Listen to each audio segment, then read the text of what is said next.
دنیا میں سب سے کمزور وہ شخص ہوتا ہے جس کے یقین میں کمزوری ہوتی ہے، اور دنیا میں سب سے بڑا قیدی وہ ہوتا ہے جو اپنے ضمیر کا قیدی ہوتا ہے۔ یقین جب لوگوں کے کمزور ہو جاتے ہیں پھر ان میں قوت فیصلہ ختم ہو جاتی ہے، پھر انسان اس کے لیے مشکل ہو جاتا ہے سمت کا تعین کرنا کہ میں نے جانا کدھر ہے، میری منزل کیا ہے، دراصل میں کون ہوں، میں یہ جو صبح سے شام تک سفر کر رہا ہوں تو میں کس لیے کر رہا ہوں، اس بیچارے کو خود نہیں پتہ ہوتا۔ یقین ایک ایسی دولت کا نام ہے جو سب سے پہلا فائدہ انسان کا یہ کرتی ہے کہ اس کے دل کو سکون عطا کرتی ہے۔ میری باتوں کی سمجھ آ رہی ہے آپ حضرات؟ اور یقین جو ہوتا ہے وہ اس کے لیے چلنا آسان کر دیتا ہے۔ تمام نبیوں کی قومیں بڑی بڑی سخت ہوئیں، حضرت ہود علیہ السلام کی قوم بڑی سخت قوم تھی۔ یہ جو سخت لوگ ہوتے ہیں نا، یہ بلیک میل کر لیتے ہیں، کبھی ڈرا کے، کبھی دھمکا کے، کبھی دبا کے۔ پریشر ہوتا ہے نا، ہمارے دور میں وزیروں کا بڑا پریشر ہے، کئی جگہ پہ پیروں کا بڑا پریشر ہے، تو ڈرتے ہیں لوگ، سہمے ہوئے ہوتے ہیں، مشکلات ہوتی ہیں، ڈرا لیتے ہیں۔ حضرت سیدنا ہود علیہ السلام کی قوم کے سرداروں نے آ کے کہا کہ ہود تو یہ کام چھوڑ دے، ورنہ ہم تیرے ساتھ بڑا سخت رویہ اختیار کریں گے۔ تو حضرت ہود نے ایسا فکرہ کہا کہ اللہ کو اتنا پسند آیا کہ قرآن مجید میں بیان فرما دیا۔ پتہ کیا کہا حضرت ہود علیہ السلام نے؟ سخت قوم تھی، فرمانے لگے فقیدونی جمیعا، اگر میرا برا کرنے آنا ہے تو اکیلے اکیلے نہ ہو، سارے مل کے آؤ، میں دیکھ لوں گا تمہیں، اور ثم لا تنظرون، پھر مجھے کوئی مہلت بھی نہ دینا، مجھے کوئی گنجائش نہ دینا، میں کھڑا ہوں میدان میں، آؤ۔ یہاں تو ہمارے لوگ سہمے ہوئے ہیں، ڈرے ہوئے ہیں، فیصلہ نہیں کر پا رہے۔ دل دین کی دعوت دیتا ہے اور اپنے آپ کو باندھ بوندھ کے سیاستدانوں کے پاس لے جاتے ہیں، ڈرے ہوئے، مقابلہ نہیں کر پا رہے، کمزور لوگ کہتے ہیں جی میں تو نہیں نا چودھری بن سکتا، غریب کا بچہ تو نہیں نا کبھی آگے نکل سکتا۔ او بھائی آگے نکل ہی غریب کا بچہ سکتا ہے، امیر کا بچہ کیسے آگے جائے گا؟ اس کے لیے تو مشکل ہے آگے جانا۔ تو ہمت پیدا کر۔ کسی شاعر نے کہا تھا حالات کے سہمے ہوئے لوگوں کو بتا دو حالات بدل جاتے ہیں، ایک جیسے نہیں رہتے۔ اپنے اندر استقامت، یقین کی دولت، ہمت۔ میرے رسول پاک صلی اللہ تعالی علیہ وسلم نے یقین کی دولت دی صحابہ کو، یقین کی دولت۔ خود محبوب پاک صلی اللہ تعالی علیہ وسلم تو جب بھی کسی نے دیکھا حضور کو یقین کے مینارے پر پورا، معیار پر پورا اترتے ہوئے دیکھا۔ حضرت ابو سفیان رضی اللہ تعالیٰ عنہ روایت کرتے ہیں، صحیح بخاری میں موجود ہے، کہتے ہیں قبیلہ حوازن کے خلاف جب ہماری جنگ ہوئی نا، جب ہم تبوک کے لیے گئے، بڑا سخت قبیلہ تھا، جنگجو لوگ تھے۔ ان کا لڑائی کرنے کا اسٹائل یہ تھا کہ یہ اپنے تیر اندازوں کو مختلف پہاڑوں کے چوٹیوں پہ بٹھاتے تھے، اور پھر کہتے تھے کہ ایک تیر انداز تیر مارے گا، باقی توجہ کریں گے کہ اس نے تیر کہاں مارا ہے، وہ چھپ کے بیٹھے۔ تو وہ تیر انداز کہتا تھا میں دشمن کو سامنے سے ماروں گا، پھر تم نے دیکھنا میرا تیر کدھر جا رہا ہے، تمہیں بندہ نظر آئے یا نہ نظر آئے، وہ جہاں میں تیر ماروں گا تم نے بھی مار دینا ہے۔ نبی ابو سفیان کہتے جب ہم ان سے لڑنے گئے تو ایک ایک صحابی کو 40 تیر آ کے لگتے تھے، سمجھ نہیں آتی تھی کہاں سے لگ رہے ہیں۔ توجہ ہے میری بات پر؟ یہاں تو سر درد ہو تو لوگ کہتے ہیں پتہ نہیں مجھ سے کیا گناہ ہو گیا ہے، یہاں تو 2 مہینے ٹائیفائڈ بخار نہ اترے تو لوگ کہتے ہیں پتہ نہیں کیا مسئلہ ہے جی۔ وہ خدا کے بندے تھوڑا حوصلہ کر، ٹھہرنا سیکھ، زندگی بڑے بڑے امتحان آتے ہیں، اس میں تھوڑا حوصلہ کرے۔ بس بکھرے بکھرے سے طبیعتیں، ٹوٹے ٹوٹے سے لوگ، بے چین گفتگو، پتہ نہیں کیا ہونے لگا ہے، روتے تڑپتے سسکتے آہیں بھرتے، ہر چوتھا آدمی دنیاوی دکھ پہ رونے لگ گیا ہے۔ سنیں اور یاد رکھیں، 40 تیر اکٹھے آ رہے تھے۔ کہتے ہیں صحابہ کرام نہ پیچھے ہٹنے لگے، خیال یہ بنا ہمارا کہ پیچھے ہٹ کے نہ تو نئی صف بندی کرتے ہیں، نئی ترتیب سے مقابلہ کرتے ہیں، ہمیں تو امید ہی نہیں تھی یہ اس طرح لڑیں گے، پیچھے ہٹتے ہیں، نئی صف بندی کرتے ہیں۔ تو جناب ابو سفیان کہتے ہیں میں حضور کے پاس تھا، میں نے نبی پاک علیہ السلام کو آگے بڑھتے دیکھا تو میں نے دوڑ کے جا کے نا حضور کے گھوڑے کی لگام پکڑ لی. میں نے کہا حضور ذرا ٹھہر جائیں, 2 منٹ کے لیے پیچھے آئے, نئی صف بندی کر کے پھر آگے چلتے ہیں. کہتے محبوب نے میرا ہاتھ جھٹکا اور فرمایا انا النبی لا کاذب, انا ابن عبد المطلب لا کاذب. فرمایا میں پیچھے نہیں ہٹوں گا, اس لیے کہ میں نبی ہوں, بات یہ بھی سچی ہے, اور میں عبد المطلب کا پوتا ہوں, بات یہ بھی سچی ہے. پیچھے نہیں ہٹنا, آگے بڑھنا ہے, آگے بڑھنا ہے. اٹھ باندھ کمر کیا ڈرتا ہے, پھر دیکھ خدا کیا کرتا ہے. ہمارے نوجوان سوچ رہے ہیں, سہمے ہوئے ہیں, یہ سیاستدان کچھ نہیں کرتے دیتے, فلانا چودھری کو. تو کھڑا تو ہو نا بھائی. اللہ کا وعدہ ہے ان الذین قالوا ربنا اللہ ثم استقاموا تتنزل علیہم الملائکہ. اللہ فرماتے ہیں تو کہہ میرا رب ہے, پھر تو ڈٹ جا, میں تیری مدد کے لیے فرشتے بھی نازل کر دوں گا. مزاج نہیں ہے ہمارا. آپ یقین کریں ہماری زبان تھک گئی ہے جھوٹی تعریفیں کر کر, کلیجہ منہ کو آتا ہے. اب ہمارا دل نہیں کرتا. بہت سارے ایسے لوگ ہیں جن کے بارے میں کوئی جملہ کہنے کو لیکن کیوں نہیں اپنی ضمیر کی آواز پر ہم لبیک کہتے ہیں؟ کیوں ہم ڈرے ہوئے ہیں, کس بات سے سہمے ہوئے ہیں؟ بس کر دیں. نبی پاک علیہ السلام نے یقین کی دولت دی, کھڑا ہونا سیکھیں.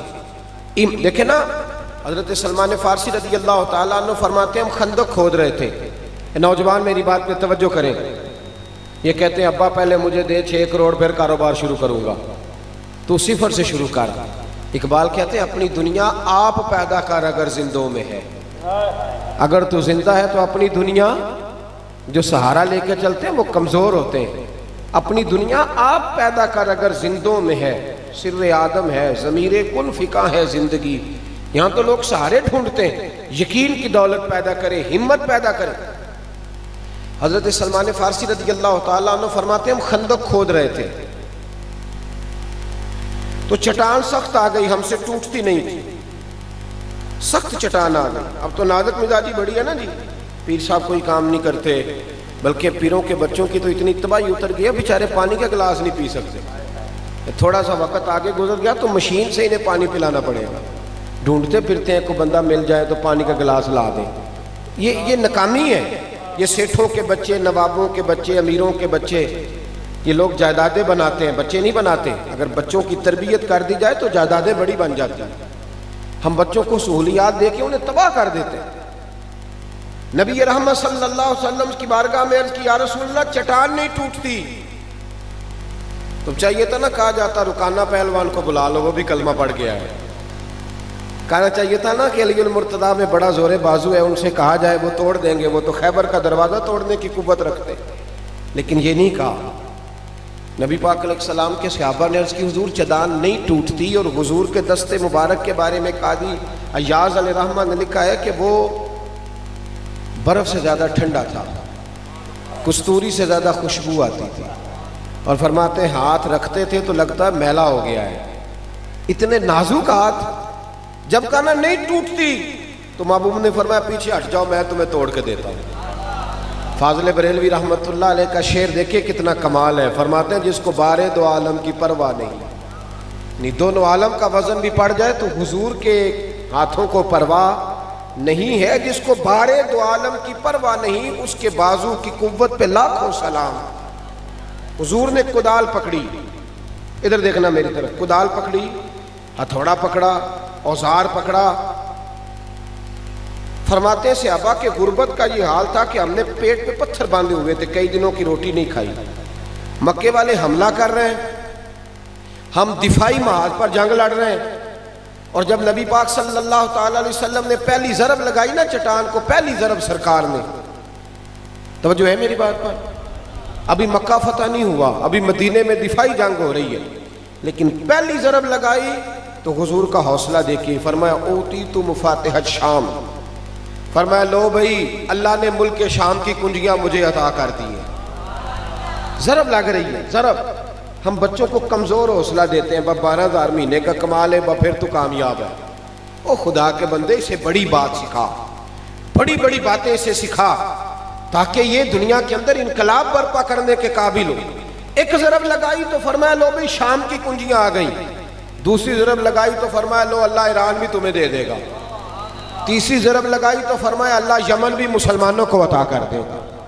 حضرت سلمان فارسی فرماتے ہیں کہ صحابہ باہر کھڑے نعرے لگانے لگے، تو کسی شخص نے پوچھا کیوں نعرے لگا رہے ہو؟ کہنے لگے اللہ نے تینوں ملک ہمیں عطا فرما دیے۔ انہوں نے کہا یار ابھی تو تم مکہ فتح نہیں کر سکے، کہاں یمن، کہاں فارس، کہاں جناب ایران، کیا باتیں کرتے ہو روم فتح کرنے کی۔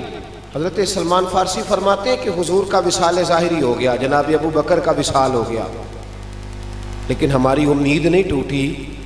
بس حضرت عمر نے پھر نعرہ تکبیر لگایا تو تینوں ملک فتح ہو گئے، تو ہمارا یقین مضبوط ہو گیا۔ مسلمانوں میں دیکھیں نا کمزوری ایمان کا یہ حال ہے، کمزوری ایمان کا۔ توجہ ہے میری بات پر؟ حکومت اگر اعلان کر دینا کہ سارے درخواستیں جمع کراؤ تمہیں نوکریاں مل رہی ہیں، تو سیٹیں ہوتی ہیں 400 اور درخواست ہوتی ہے 4 لاکھ، اب ملنی کتنی ہے جی؟ سب کو امید ہے کہ نہیں میں لگ جاؤں گا، پہلے پیپر بھی دیتے ہیں، تیاری بھی کرتے ہیں، بچے بیچارے دوڑ دوڑ کے تھک جاتے ہیں اور پھر سفارشیں بھی ڈھونڈتے ہیں۔ میرے نبی پاک صلی اللہ علیہ وسلم نے فرمایا تو رات کو سورت واقعہ پڑھ، تو رات کو سورت واقعہ پڑھ، تیرے نبی کا وعدہ ہے تیرے گھر میں فاقہ نہیں آئے گا۔ بتاؤ آ سکتا ہے؟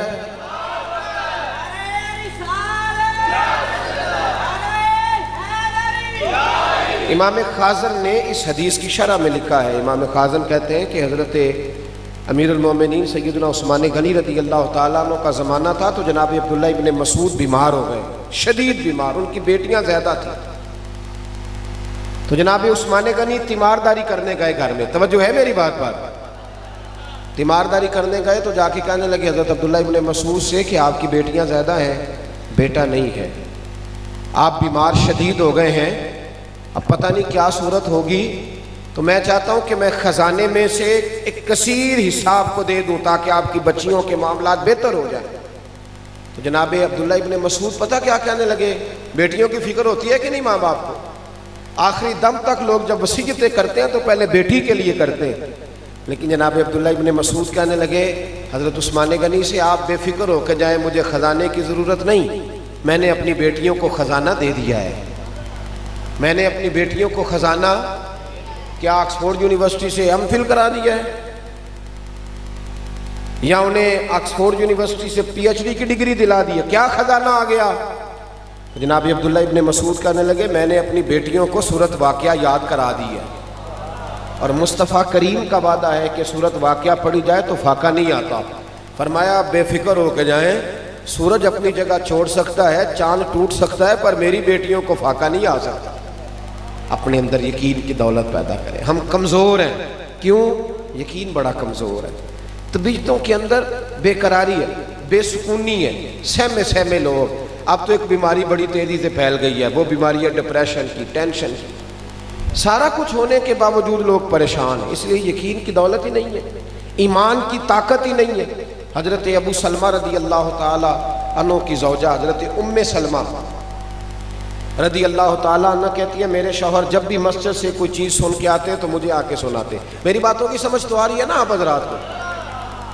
رضوی صاحب نے میری بہت تگڑی تعریف کر دی، میں پریشان ہو گیا تھا جب یہ تعریف کر رہے تھے۔ میں نے کہا کہ بھائی دیکھیں نا، کبھی آدمی غلط فہمی کا بھی تو شکار ہو جاتا ہے نا، تو میں نے کہا ایسا نہ بن جائے کسی جگہ میں بھی غلط فہمی کا شکار ہو جاؤں، پھر مسئلہ خراب ہو جائے۔ لیکن چونکہ یہ ان کی طبع میں نفاست ہے، اللہ تعالیٰ انہیں جزا دے، تو میں وہ بات ان کی سہ گیا، ورنہ میں نقیب حضرات سے کوشش کرتا ہوں، میں کہتا ہوں میرے قد کے مطابق کی بات کرو جتنا میں ہوں، اس سے اونچی نہ کرو۔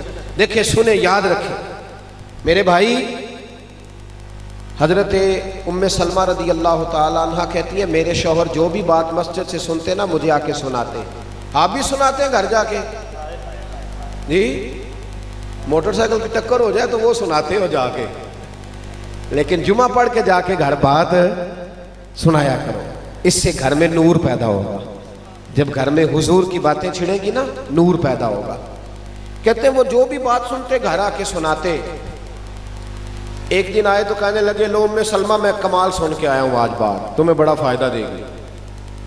سناؤ۔ کہنے لگے آج نبی پاک علیہ الصلوۃ والسلام نے فرمایا جس بندے پر بھی کوئی مصیبت آئے اسے کہنا چاہیے انا للہ و انا الیہ راجعون۔ صرف موت کے وقت نہیں، الذین اذا اصابتہم مصیبہ قالوا انا للہ و انا الیہ راجعون۔ جب بھی کوئی مصیبت پڑے تو کیا کہنا چاہیے؟ یاد ہو جائے گا، لائٹ کے جانے پہ بھی پڑھا کرو، یہ بھی ایک مصیبت ہے، بڑے کام رک جاتے ہیں۔ نبی پاک صلی اللہ تعالیٰ علیہ وسلم نے فرمایا کہ یہ پڑھو جب بھی کوئی مصیبت آئے، فرمایا جو تمہارا نقصان ہوا ہوگا نا اللہ تمہیں اس سے بہتر چیز عطا کر دے گا۔ کیسی نفع والی بات ارشاد فرمائی، جو تمہاری چیز گئی ہوگی اللہ بہتر نعم البدل دے دے گا۔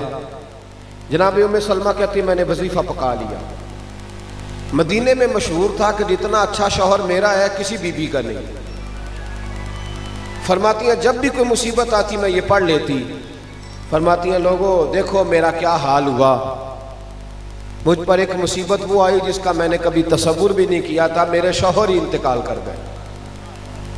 میں نے پھر پڑھا انا للہ و انا الیہ راجعون، کہتی ہے میں نے پڑھ تو میں نے لیا، حضور کی بات پر یقین بھی کامل تھا، لیکن پھر میں سوچنے لگی کہ نہ میرا عمر کا وہ حصہ ہے، نہ میں خوبصورت ہوں، اس عمر میں کون مجھ سے نکاح کرے گا؟ اور سرکار نے فرمایا اللہ تمہیں بہتر چیز دے گا۔ ام سلمہ کہتی ہیں ادھر یقین بھی تھا، توجہ ہے نا میری بات پر، یقین بھی تھا اور پریشان بھی تھی کہ اب عمر نہیں، اور پھر ابو سلمہ سے اچھا شوہر کیسے ملے گا؟ فرماتی ہیں میں اپنے مقدر پہ رشک کرنے لگی جب خود نبی پاک نے مجھے پیغام بھیجا کہ میں تیرے ساتھ نکاح کرنا چاہتا ہوں، حضور نے مجھے پیغام بھیج دیا۔ فرماتی ہیں میری آنکھوں میں آنسو آئے اور میں نے اپنے دل پہ نظر ڈالی، میں نے کہا ام سلمہ اپنا ایمان مضبوط رکھنا، مصطفیٰ کی باتوں پر، نبی پاک کی باتوں پر یقین کامل رکھنا۔ تو کہتی تھی ابو سلمہ سے اچھا شوہر نہیں مل سکتا، اللہ نے تجھے ساری کائنات سے اچھا شوہر عطا کر دیا۔ یقین کی جو دولت ہوتی ہے نا، یقین کی، یہ انسان کو مضبوط کر دیتی ہے، بندہ پہاڑ بن جاتا ہے۔ ہمارے اندر نا کمزوری یہ آئی ہے، سارا کچھ سنا کے ادھر دیکھیں میری طرف، ایک بندہ مست ہے، نعت سن رہا ہے، مست ہے، پوری مست ہو کے اس نے نعت کھا کی نعت سنی۔ میرے جیسے آدمی نے پوچھا یار آج تو بڑا کلام آیا، کہتے کلام تے چنگا پڑھیا، پتہ نہیں روپیہ بھی 20,000 لیا ہے، تو میں کہا ہوں تو 20,000 والی گل بھول کیوں نہیں جانا؟ چھوڑ دے یار، تو اس کو چھوڑ دے کسی اور طرف تو۔ اچھا جی ہوں 50,000 لاکھ دی گل ہے، اچھا میرے معلومات ناقص ہے اس حوالے سے، کہندے ہوں نہیں 50,000 دی گل، ہوں تے کم دور نکل گیا ہے۔ اللہ تعالیٰ ہمیں سمجھنے کی توفیق عطا فرمائے، اللہ فضل کرے ہمارے حال۔ تو یاد رکھیں یقین کامل پیدا کریں، مضبوطی اپنے ایمان۔ اعلیٰ حضرت فاضل بریلوی رحمۃ اللہ علیہ حج کے لیے گئے، اب تو خیر حج بھی لائیو آتے ہیں نا جی، موج بن گئی ہے، اور پھر نیچے لکھا ہوتا ہے جب میں 5ویں حج پہ گیا اس وقت کی تصویر، ہاں جی اب تو لائیو آتا ہے سارا کچھ۔ اعلیٰ حضرت حج کرنے گئے تو حج پر جب آپ پہنچے نا تو کشتیوں کا سفر ہوتا تھا، بحری جہاز کا، بڑا مشکل ہوتا تھا حج۔ ہمارا تو حاجی ابھی بھی اے سی خراب ہو بس کا تو ناراض ہو جاتا ہے، وہاں کہنا تو سب پیسے نہیں لائے، یہ کیوں نہیں چلتا پیا اے سی میں؟ تو اعلیٰ حضرت فاضل بریلوی حج کے لیے جانے لگے تو بحری جہاز ہوتا تھا بہت بڑا، تو کئی دفعہ ہوائیں تیز چلتی تھی تو جانا ادھر ہوتا تھا تو حج ادھر، وہ جہاز ادھر چل پڑتا تھا۔ بڑے مشکل لوگ حج کے لیے جاتے تھے، وصیتیں لکھ کے جاتے تھے، کفن ساتھ رکھے ہوتے تھے کہ پتہ نہیں کیا بنے۔ فاضل بریلوی حج کے لیے گئے تو رستے میں نا طوفان آ گیا، تیز طوفان۔ اب کشتی ہچکولے کھانے لگی، کبھی ادھر جاتی ہے کبھی ادھر جاتی ہے۔ لوگ اعلیٰ حضرت کے پاس آئے، کہنے لگے مولانا دعا فرمائیں۔ آپ فرمانے لگے تم فکر نہ کرو، یہ جہاز ڈوبے گا نہیں، یہ منزل تک جائے گا۔ وہ کہنے لگے کرامت نہ سنائیں، دعا کرا دے۔ فرمانے لگے کرامت نہیں سنا رہا، بیٹھ جاؤ جا کے، یہ منزل تک جائے گا۔ ہم دعا کے لیے کہہ رہے ہیں، مولانا دعا ہی نہیں کرا رہے، کرامت سنا رہے ہیں۔ اب جب یہ نظر آتا ہے نا ہچکولے کھاتی کوئی چیز تو کلمہ بھی ذرا جلدی جاری ہو جاتا ہے، ورنہ تو کلمہ صرف کل شریف پہ جاری ہوتا ہے۔ جی میں نے حاجی صاحب سے کہا تازہ حج کر کے آئے تو بیٹے کی شادی پہ ڈھول ڈمکا کیا، تو میں کیا حاجی صاحب جاندے ہیں تسی نعتاں پڑھائیاں سن تے حج تے جاندے ہیں تے ہن کی شروع ہویا جی؟ تو تھوڑا سا انہوں نے سخت رویہ اختیار کیا تو میں بھی سخت ہو گیا۔ میں نے کہا اگر شادی کے موقع پہ آپ نے بینڈ باجا بجایا ہے نا تو جب آپ کے گھر میں کوئی فوت ہو تو وعدہ کرے اس وقت بھی یہی بجائیں گے، کول پہ بھی پھر یہی بجانا۔ کیا رب رسول سے تمہارا رشتہ صرف دکھوں کا ہے، سکھوں کا نہیں؟ جب اللہ تمہارے گھر، اور میں تو کہا کرتا ہوں تیرے دیندار ہونے کا پتہ ہی تب چلے گا جب تیرے بیٹے کی شادی ہوگی۔ کول شریف پہ تو سارے نیک ہوتے ہیں، سارے وضو کر کے شمارے پڑھنے آ جاتے، جب آیا کل کا وقت تو پھر قرآن پاک کھول لیا، تسبیح نکال لی، اور جب بیٹے کی شادی ہوئی پھر کیا مطلب ہوا؟ آج بھی کیتی جاندے ہو تے لہو بھی پیتی جاندے ہو، کھو کے مال یتیمہ دا تے بھیج مسیتی جاندے ہو، پھٹ دلاں دے سیندے نہیں تے ٹوپیاں سیتی جاندے ہو، نفس تے چھری پھیر دے نہیں تے دمبے کیتی جاندے ہو، فرض پلائی بیٹھے ہو تے نفلاں نیتی جاندے ہو، اور دسو تے سی بلے شانو ایک ہی کیتی جاندے ہو۔ یہ کیا انداز تکلم ہو میرے بھائی، یاد رکھ۔ اچھا وہ جب ہچکولے کھانے لگا نا تو سب لا الہ الا اللہ لا الہ الا اللہ، اعلیٰ حضرت کی بارگاہ میں آئے، کہنے لگے مولانا دعا کرا دے۔ فرمایا تمہیں کہا ہے نا کچھ دیر کا طوفان ہے، ٹل جائے گا۔ تھوڑی دیر گزری تو واقعی ٹل گیا، طوفان واقعی ٹل گیا۔ اب وہ سارے آہستہ آہستہ شرمندہ ہونے لگے کہ بابا تو کوئی صاحب کرامت ہی ہے، جیسے کہا تھا ویسے ہو۔ اب شرمندگی آہستہ آہستہ آہستہ آہستہ چند گھنٹے گزرے تو قدموں میں آنے لگے، کہنے لگے بابا جی ایک بات تو بتائیں، آپ کو کیسے پتا تھا طوفان ٹل جائے گا؟ تو میری طرح کا پیر ہوتا تو کہتا تو ان پہلا نہیں سی دس چھڑیا میں، میرے کو کرامت ہے۔ لیکن اعلیٰ حضرت پتہ کیا فرمانے لگے؟ فرمانے لگے یہ میری کرامت نہیں، یہ میرا یقین کامل ہے۔ کہا حضور کیا مطلب؟ فرمانے لگے میرے نبی پاک نے سواری پر بیٹھنے کی دعا بتائی ہے، جب میں بیٹھا تھا تو میں نے دعا پڑھ لی تھی، حضور نے فرمایا پڑھ لیا کرو حادثہ نہیں ہوگا، تو چونکہ میں پڑھ چکا تھا، اب چاند تو ٹوٹ سکتا ہے، ستارے تو جھڑ سکتے ہیں، پر حادثہ نہیں ہو سکتا، اس لیے کہ میں وہ دعا پڑھ کے بیٹھا۔ صاحب یاد رکھیں، یہ جو کمزوری یہ ایمان ہے نا، اس کو دور کریں، استقامت کی دولت پیدا کریں۔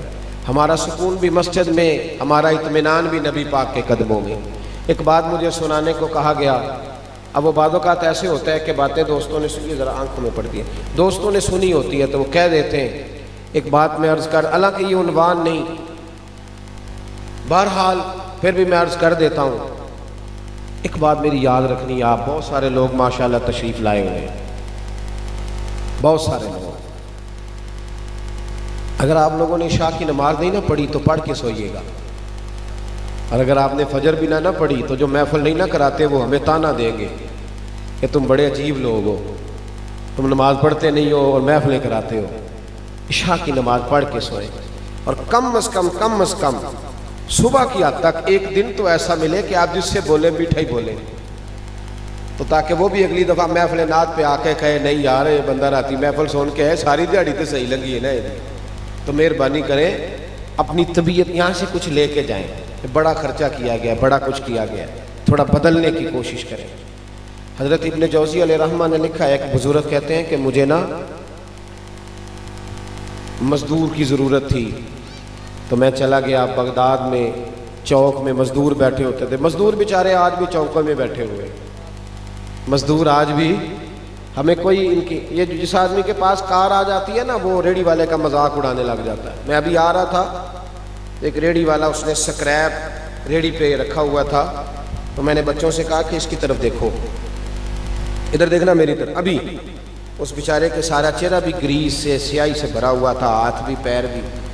میں نے کہا اس کو نا 400 یا 500 روپیہ ملے گا یہ ریڑھی پہ سامان پہنچانے کا، جس کو 1,00,000 روپیہ ملے گا نا وہ بسم اللہ کر کے نہیں پکڑتا، اس کو جب ملنے تو کہنا بسم اللہ الرحمن الرحیم، چاہے بیچارے کو صحیح نہ آتی ہو۔ یہ جو مزدور پھر اس میں سے جب یہ 100 روپے کی روٹی کھاتا ہے نا، تو آپ یقین کریں جو 5 سٹار ہوٹل پہ کھانا کھاتے ہیں وہ اس طرح شکر ادا نہیں کرتے۔ پونے کو بھی اچار لگا ہوتا ہے، لیکن ایک روٹی کھا کے نا تو وہ کہتا ہے الحمدللہ مال کا تیرا شکر ہے۔ تو میں کہتا ہوں یہ مستی ہے، اس کو چڑھی ہوئی ہے، اور یہ اصلی شکر ادا کرتا ہے، دکھانے والا شکر نہیں، پیراں لی رٹی رٹائی دعا نہیں، اللہ گھر سلامت رہے تے موجاں لگیاں رہن تے برکتاں، پکی کیسٹ نہیں چلی ہوئی، بلکہ وہ یہ درد ہے، اصل یہ کیف ہے، اس کو سمجھیں۔ مزدور جو پیسہ لے کے آتا ہے نا گھر میں، اسے پتہ ہوتا ہے میں بڑی محنت سے لایا ہوں۔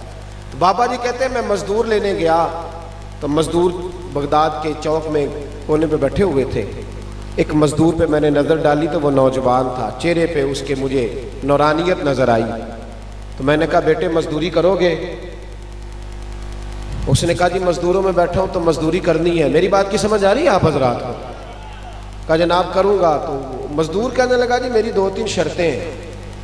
میں نے کہا کہ شرطیں تو مالکوں کی ہوتی ہیں۔ کہنے لگا جی میری بہرحال ہے۔ میں نے کہا کرو۔ کہنے لگا جی پہلی شرط یہ ہے کہ لوگ 3 دینار مزدوری 4 دینار لیتے ہیں، میں 3 دینار لوں گا۔ کہتا ہے میں ہنس پڑا۔ میں نے کہا یار باقی بھی اس طرح کی رکھ لے ساری۔ کہنے لگا دوسری شرط یہ ہے کہ جب تک اذان نہیں ہوگی میں آپ کی بات سنوں گا، جب اذان ہو جائے گی تو آپ کی نہیں سنوں گا، اپنے رب کریم کی سنوں گا۔ اور تیسری بات اس نے کہا آپ کے گھر میں مزدوری کروں گا، آپ کے کسی سوال کا جواب نہیں دوں گا۔ ان شرائط پہ میں اسے لے آیا۔ کہتے ہیں جو کام مزدور سارے دن میں کرتا ہے اس نے 2 گھنٹے میں ہی کر دیا۔ مزدور بھی تو سگریٹ پینے پہ آدھا گھنٹہ لگا دیتے ہیں نا، چائے کے کپ پہ 25 منٹ، روٹی کھانے پہ 1.25 گھنٹہ۔ تو مزدور کو بھی چاہیے جو طے کرے اس پہ پورا اترے۔ کہتے ہیں اس نے 2 گھنٹے میں کام کر دیا۔ اب کام شروع کرایا تھا تو کچھ کام اور بھی نکل آئے، میں نے اسے کام بتائے، وہ کرنے لگ گیا۔ ظہر کی اذان ہو گئی تو مٹی اس نے نکال کے باہر رکھی تھی دروازے کے آگے۔ اذان ہوئی تو اس نے کدال اور کئی وہیں چھوڑی، مسجد کی طرف چلنے لگا۔ تو میرا بیٹا کہنے لگا اس کو ذرا سائیڈ پہ تو کر دو، رستہ ہے۔ کہنے لگا تیرے ابے سے بات ہوئی تھی کہ جب اذان ہو جائے گی پھر کسی کی نہیں سنوں گا۔ کہتے ہیں وہ نماز پڑھ کے آیا، دوپہر کا ٹائم تھا۔ میری بیوی کہنے لگی اس کو کھانا کھا لے، روزے بھی نہیں تھے، عام دن تھے۔ اس کو کہا کھانا کھا لو تو کہنے لگا میں نے روزہ رکھا ہوا ہے۔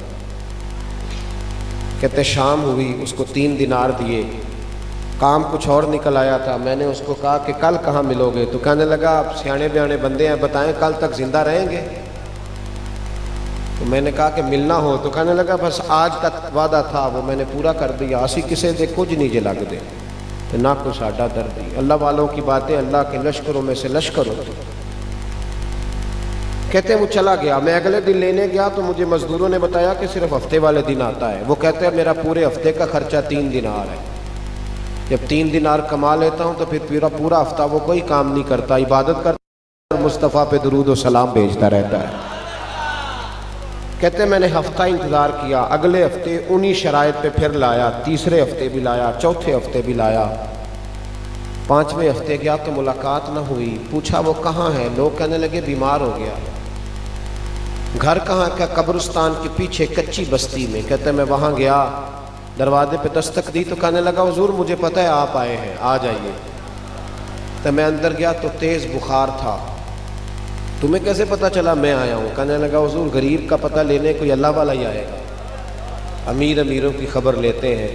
کہتے میں قریب بیٹھا تو تیز بخار تھا، میں نے حال چال پوچھا تو کہنے لگا بابا جی حال نہ پوچھو، میرے 2 کام کر دو گے؟ میں نے کہا وہ کون سے؟ اس نے جیب سے ہاتھ ڈالا، چند دینار نکالے، کہنے لگا میں آج رات کو انتقال کر جاؤں گا، یہ پیسے لے لو، کفن خرید کے نا میرا جنازہ پڑھ کے تو قبرستان میں دفن کر دینا۔ پھر دوسرے جیب میں ہاتھ ڈالا تو ہیرے کی انگوٹھی نکالی، کہنے لگا جب دفن کرو تو یہ ہارون رشید کو دے دینا، اسے کہنا تیری امانت ہے۔ کہتے میں نے کوئی اور بات کرنی چاہی تو رو پڑا، کہنے لگا بابا معاف کر دے، میں نے آج رات جانا ہے، بڑی معافیاں مانگنی ہے اپنے رب سے، مجھے اللہ سے تنہائی کرنے دے آپ جائیں۔ کہتے میں اٹھ کے آ گیا اور اس کی باتوں نے مجھے رات بھر سونے نہ دیا۔ اگلی صبح سورج چڑھنے کا انتظار کیا تو رات کئی سالوں کی ہو گئی۔ کہتے میں گیا، دروازہ کھولا تو خوشبوئیں میرا استقبال کرنے لگی۔ جب میں نے اس کے چہرے سے کپڑا ہٹایا تو لگا جیسے ابھی ابھی سویا ہے۔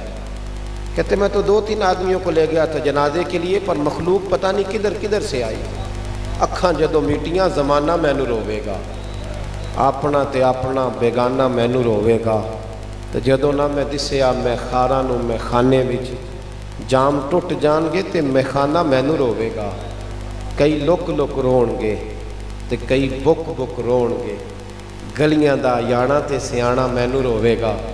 کہا پتہ نہیں کہاں سے مخلوق آئی، جنازہ پڑھا، دفن کیا۔